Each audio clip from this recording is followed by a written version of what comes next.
Hey, I'm Noam Weissman, and you're listening to Unpacking Israeli History, the podcast that takes a deep dive into some of the most intense, historically fascinating, and often misunderstood events and stories linked to Israeli history.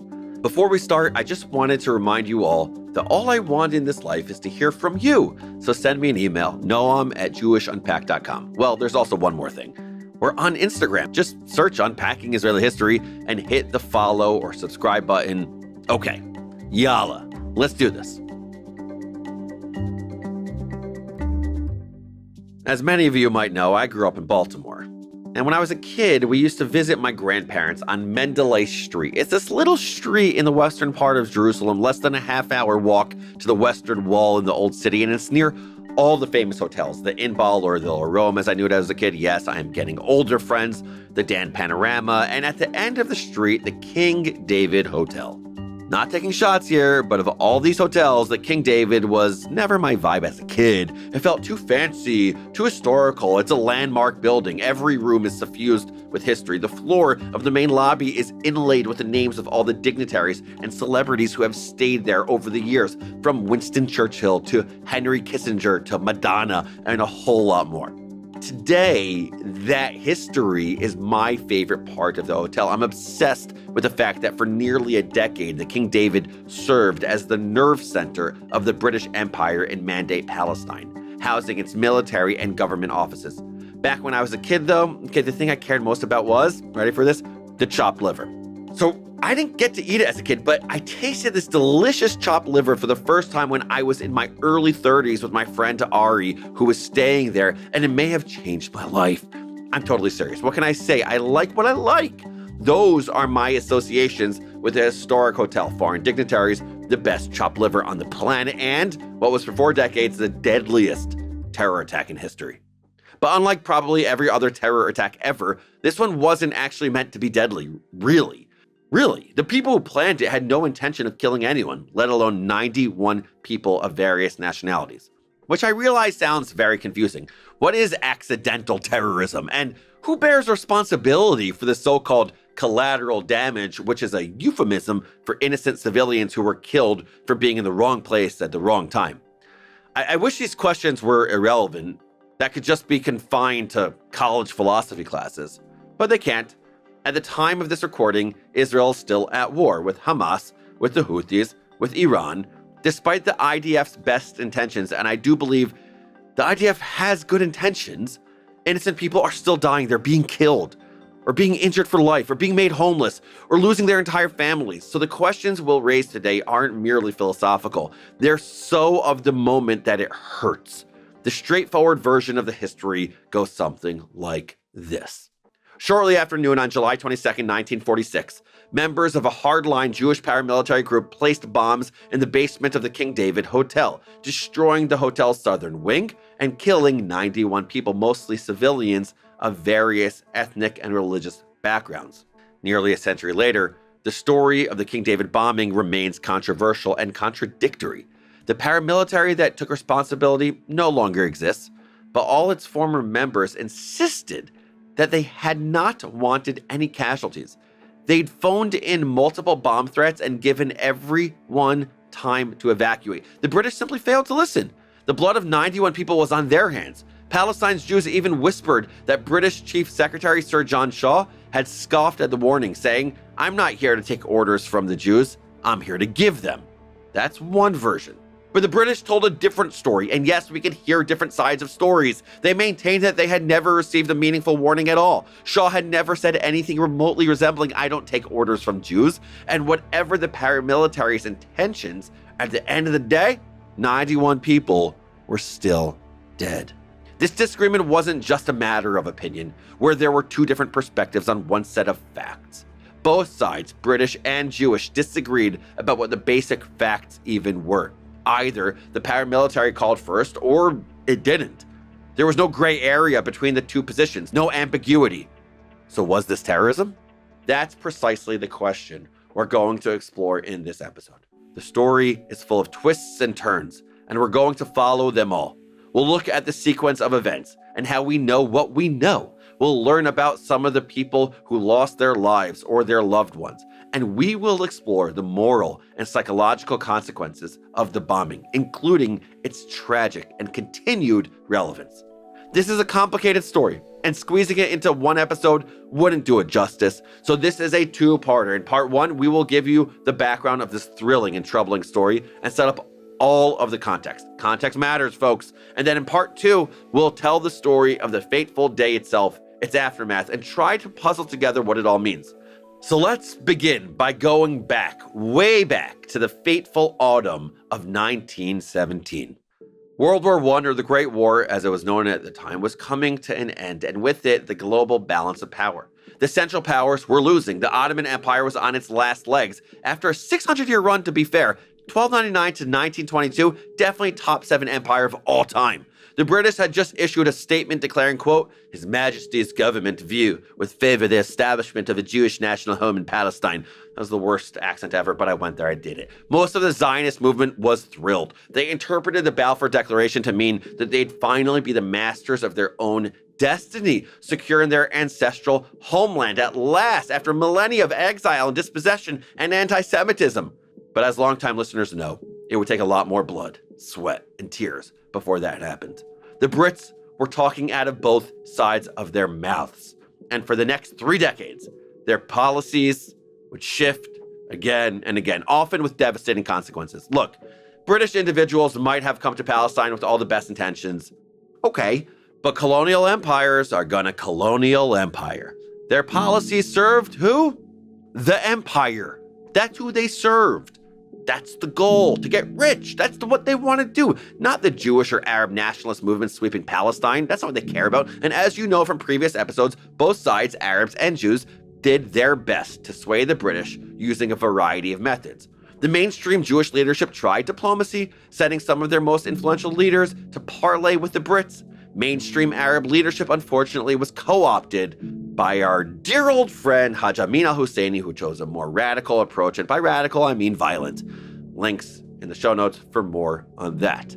As the 20s bled into the 30s and the world once again rumbled with portents of war, the Jews of the Yishuv, aka pre-state Palestine, the Jewish community there, began to split into ideological factions. We covered a lot of this in our episode Black Saturday, all the way back in season 2.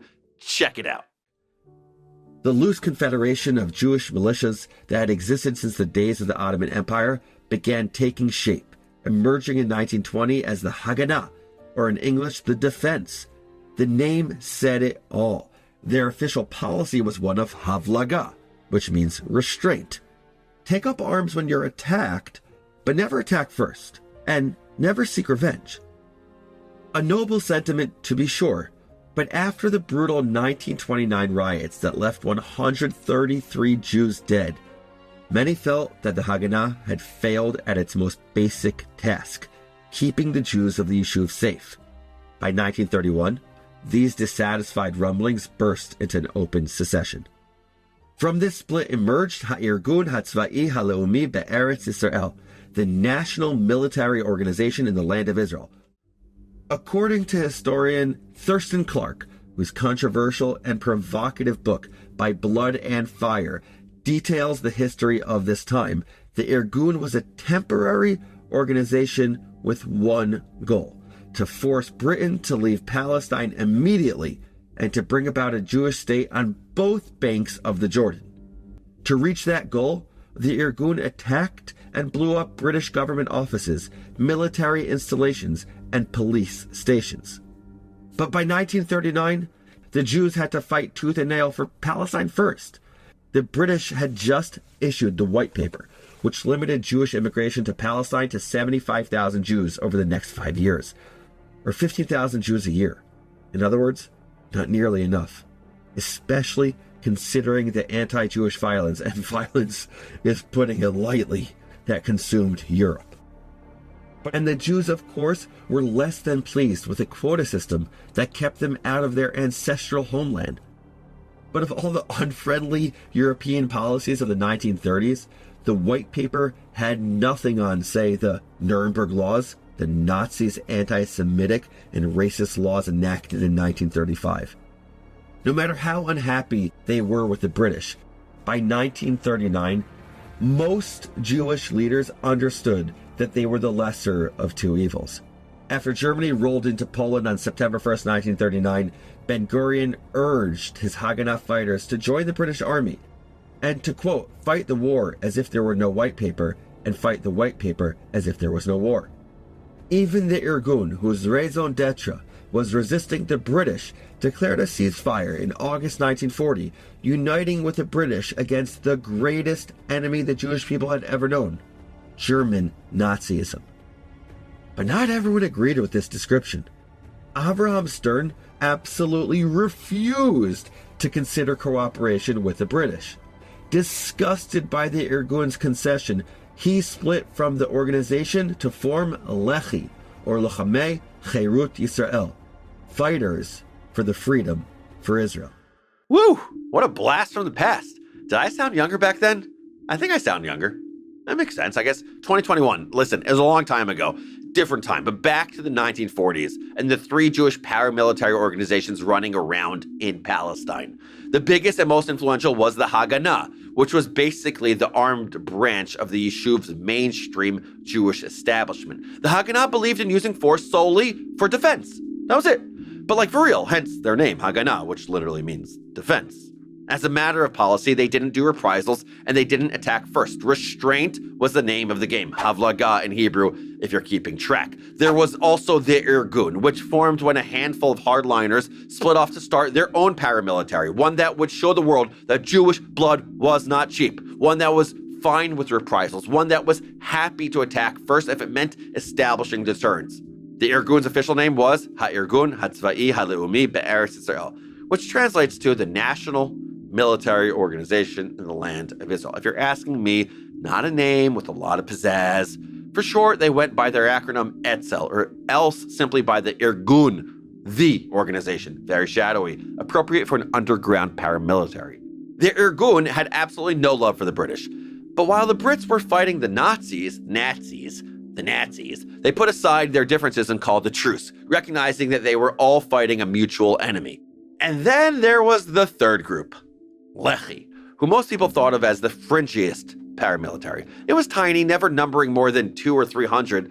Lechi, or Lochamei Cherut Yisrael, that's what it stands for, Fighters for the Freedom of Israel, kept up the fight against the British even during World War II. In their eyes, the Brits were no better than the Nazis. In fact, maybe even they were worse, because while the Nazis were persecuting Jews, the Brits were keeping them from fleeing Europe to the one place that would take them to their ancestral homeland, to the land of Israel, aka Palestine at the time. The Brits called Lechi the Stern Gang, after their poet/soldier leader Avraham Stern, whose worldview can be neatly summed up by the following quote.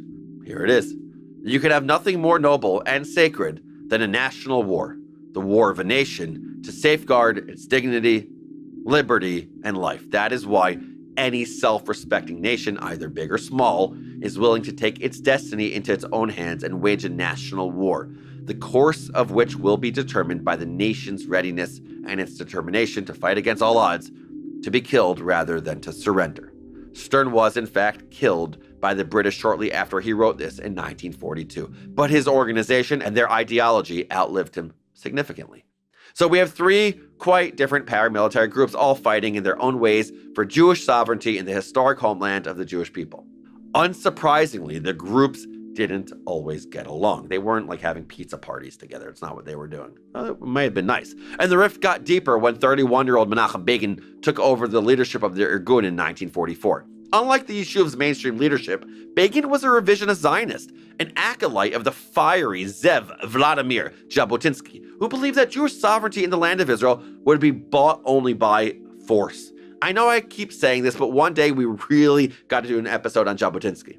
Begin had a good reason for his fire. He had been born in Poland, but when the Nazis marched in, he fled east to a town soon occupied by the Soviet Union. But the Soviets were, shall we say, not cool with Begin's active Zionism, and in 1940, they sent him to the Gulag, the notoriously harsh Soviet labor camp system. After 2 years of punishing labor and constant interrogations, he was released and joined the Polish army in exile.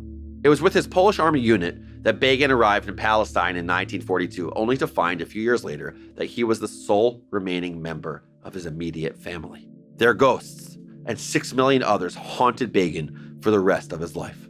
But he didn't stoop under this constant invisible presence. Instead, he developed an iron spine. He rejected the diaspora legacy of vulnerability and helplessness and fear. He refused to be, as he termed it, a Jew with trembling knees. By the way, that expression gives me chills whenever I hear it or say it. And he would spend the rest of his life ensuring that the Jewish people would never again bend the knee or be crushed by the boot of the oppressor. That's Begin. By 1944, the oppressor included the British Empire. For most of the war, the Irgun had kept their truce with the Brits. But as the war wound down and the scale of the Holocaust became clear, Begin changed his tune. Here's me again, younger me, back in 2021. He declared open war on the British. No more ceasefire in the land of Israel between the people and the Hebrew youth and the British administration, which hands over our brothers to Hitler. Those immigration quotas, they were literally responsible for the deaths of thousands of Jews, kept out of Palestine where their brothers and sisters waited for them eagerly. Refugees were shunted from country to country and finally deported back to Europe. So by 1944, the Irgun had joined Lehi, that smallest and most radical Jewish paramilitary, in attacking the British. But where the Irgun largely confined itself to acts of sabotage and assisting illegal immigration, Lehi took matters much further. In November of 1944, 2 Lehi assassins killed Lord Moyne, the British Minister of State and a close personal friend of Winston Churchill. Churchill, who had been a staunch supporter of a Jewish state, was furious and threatened to reconsider British support for the entire Zionist project. For Yishuv leaders like David Ben-Gurion, that was very troubling and confirmed what they suspected, that the Irgun and Lehi were a major liability. Hardline hotheads who could destroy everything that moderate and pragmatic Zionist leaders had worked so hard to build. So Ben-Gurion did something wild. Ready for this? Wild. Listen to this. He ordered the Palmach, the Haganah's elite strike force, to hunt Irgun and Lehi fighters and turn them over to the British. You heard that right. That's what he did. From November 1944 to March 1945, it was open season against the Irgun, even though they had nothing to do with Lord Moyne's assassination. Begin, for his part, instructed his people not to fight back. He understood that a civil war at this stage of the game could stop the Zionist project in its tracks. So for months, members of the Irgun and Lehi didn't just have to guard against the British, they had to watch out for the Haganah too. We've got some info about the so-called Saison, the hunting season, in the show notes if you want to learn more about this really painful chapter of Jewish history. The only good thing I can say about this awful period is that it was mercifully brief. And when it ended, the 3 paramilitaries found themselves, surprisingly, united. The war was over. 2/3 of European Jewry was gone. Do you realize how crazy it is? World, listen to me. 2/3 of European Jewry was gone. Gone. And over in jolly old England, Churchill was out and Prime Minister Clement Attlee was in. Prime Minister Attlee's foreign secretary, a man named Ernest Bevin, had zero interest in allowing any Jews into Palestine. Instead, he suggested the 250,000 Jewish Holocaust survivors and refugees languishing in squalid DP camps should be repatriated and rehabilitated across Europe. It's literally the slogan, "Go back to Poland," shaped into state policy. Thanks, Bevin. Do I need to point out how monstrous this is? Do I? How insane that people who had just survived the most systemized genocide in world history were now expected to just go back to the neighborhoods that had spat them out? And that's if they even had neighborhoods to go back to. In many cases, their towns and homes were destroyed, vanished into rubble and smoke. If a survivor got lucky and found their home standing, they would usually find a stranger inside. No, the 3 paramilitaries in Palestine were not going to let Attlee and Bevins destroy what was left of European Jewry. So the Haganah, the Irgun, and Lehi teamed up, forming the Tnuat HaMered HaIvri, the United Hebrew Resistance Movement. And they gave the British hell. Working as a team, they stormed a British prison in the coastal city of Atlit, releasing 208 illegal immigrants. They sank patrol ships and a radar installation in Haifa so that the British wouldn't be able to detect ships full of refugees.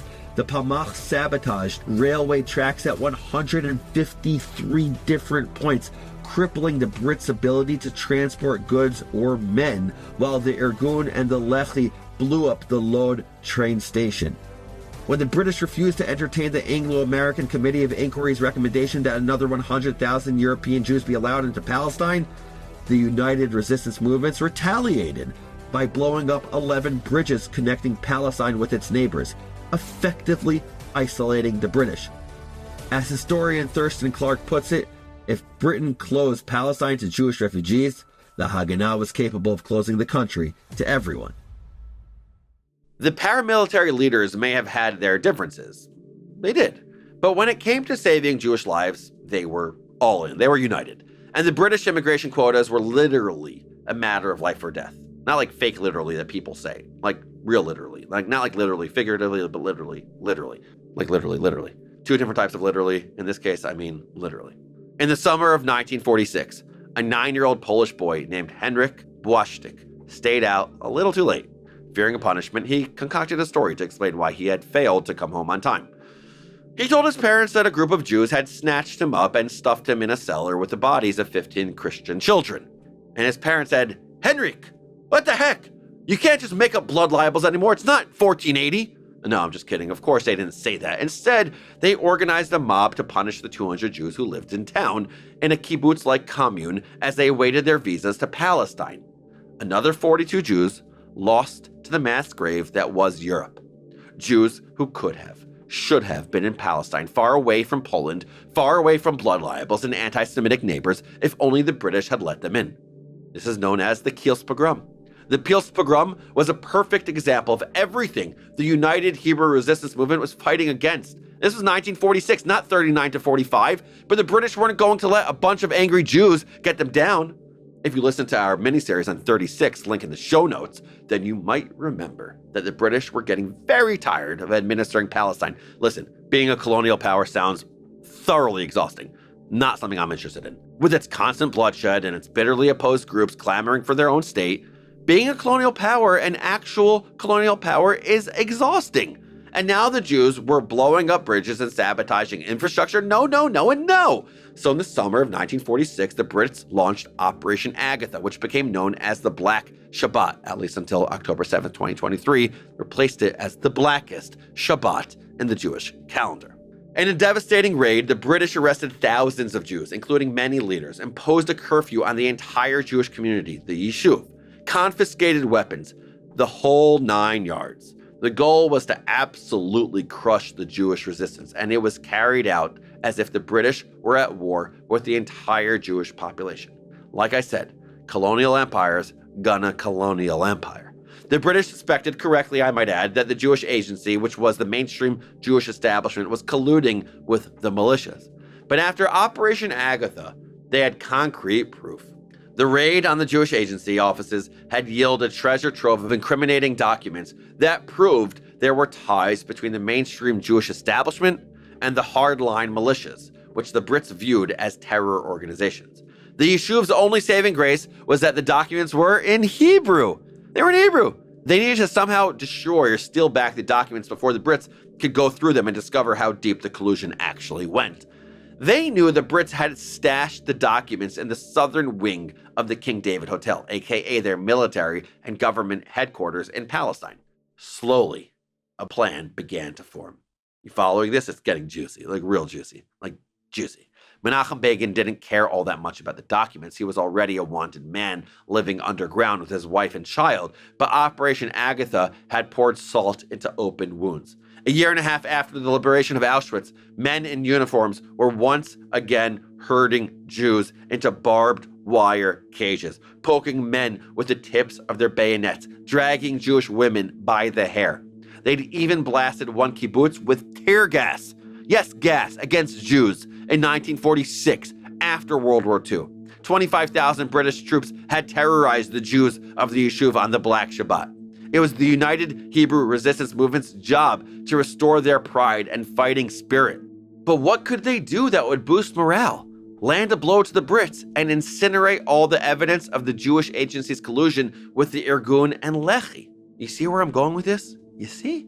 The King David Hotel wasn't just the home of the best chopped liver in the world. I'm fascinated, by the way, about whether they had this chopped liver yet or not. Topic for another episode. Anyway, it was also, in the words of terrorism expert Professor Bruce Hoffman, an irresistible target. Begin had wanted to hit the hotel even before the Black Shabbat. He'd given the order to plan an attack back in April 1946, but it was only after the Black Shabbat that the Haganah commanders of the United Hebrew Resistance Movement got on board. But what exactly would the attack entail? The hotel was a government headquarters, sure, but it was also teeming with civilians. Begin had no issue with sabotaging infrastructure and even attacking military or government officials. But civilians were a different game altogether. If the United Hebrew Resistance Movement attacked, what would happen to all the innocent hotel guests and cleaners and porters and cooks and business people and journalists and dignitaries and it girls who came to the King David to see and be seen? Hoffman writes that Begin had, quote, uncanny analytical ability to cut right to the heart of an issue and an intuitive sense about the interplay of violence, politics, and propaganda that ideally qualified him to lead a terrorist organization. But was he the kind of terrorist, quote, who targeted civilians? Was he a terrorist at all? What is a terrorist anyway? What counts as terrorism? Great question. So my new best friend, I don't have many, but this person's name is ChatGPT. He was no help. And this is what she said. Defining terrorism is complex due to its political, legal, and emotional dimensions. No S, Sherlock. So I said, come on, Chat, be real with me. So Chat said, fine, here.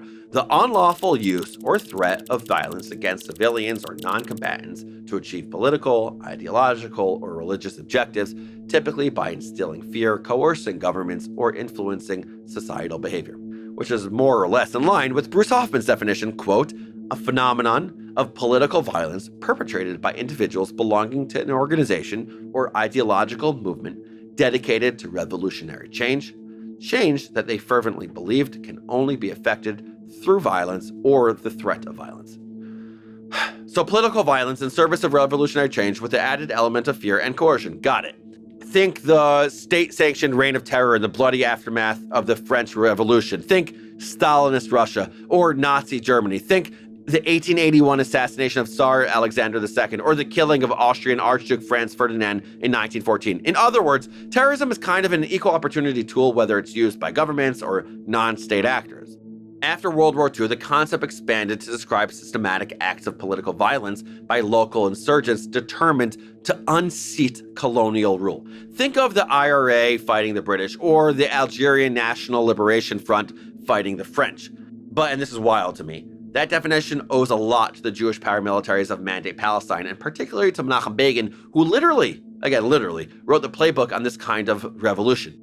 Militant groups around the world have used his 1951 memoir, The Revolt, as a template, including Irish separatists, which I find hilariously ironic given Ireland's less than warm attitude towards Israel today. The U.S. Army even found a copy of The Revolt in the Al-Qaeda library in Afghanistan, and if that's not a textbook definition of irony, well, I don't know what is. We could always ask Alanis Morissette. Low-key, I think I may have just told you the most interesting piece of information I've ever shared here. But here's the thing. Begin's tactics were very, very, very, very, very far from Al-Qaeda's. And no, I'm not just being defensive. They were totally different. The Brits may have seen him as a terrorist, and the Jewish newspapers of the Yishuv may have condemned him. Ben-Gurion had his political reasons, but Begin insisted for the rest of his life that he was a freedom fighter. And yes, there's that old cliche that one man's terrorist is another man's freedom fighter. But I don't view life through that relativistic lens. Begin had principles, a clear set of rules for what was and wasn't fair game. You and I do not have to agree on whether we think he made the correct decisions or not. Sometimes yes and sometimes no is my hot take. The Haganah drew the line at killing people, unless those people were literally attacking. Begin, he went a step further. He was okay with killing people depending on who they were. British officials rounded up and executed Jewish militiamen, so the Irgun and Lehi responded with their own retaliatory executions of British soldiers, or assassinations of British officials like Lord Moyne. An eye for an eye, a soldier for a soldier. So when Begin first conceived of the attack on the hotel in April of 1946, he was not planning on killing civilians. He wanted to show the British that the Jewish paramilitaries would and could take down the seat of their power. He wanted to remind them that they had no business keeping Jews out of their ancestral homeland. But in the wake of the Black Shabbat, the Irgun was no longer alone. Now they had help from the rest of the United Hebrew Resistance Movement, including Haganah commander Moshe Sneh and Lehi leader Nathan Yellen Moore. The Haganah sent 23-year-old Amichai Paglin, codenamed Gidi, to plan this whole project. Meanwhile, the Irgun sent 20-year-old Yisrael Levy, codenamed Gideon, to be the leader on the ground, making sure the plan went off without a hitch. Gidi and Gideon. And as if that wasn't both confusing and charming enough, they gave the plan a cute, affectionate name, Operation Malonchik, which means Little Hotel, later shortened to Operation Chik. Weirdly adorable for an event that would tragically and horrifically kill nearly 100 people. The plan was as follows. The Irgun had developed a timed bomb, which they planned to place into big milk churns. By the way, never heard of milk churns except in the context of the story. I'm learning so much. Let's all learn. Anyway, Irgun members would pretend to be milkmen, conveniently bypassing all the British military security to bring the churns to the kitchen basement of the hotel. Once in the basement, the Irgun milkmen would activate the bomb, which would go off after a predetermined amount of time. That interval was crucial. After they delivered the milk churns, but before the churns exploded, other Irgun members would call in several warnings to the hotel, giving everyone in the hotel time to evacuate safely.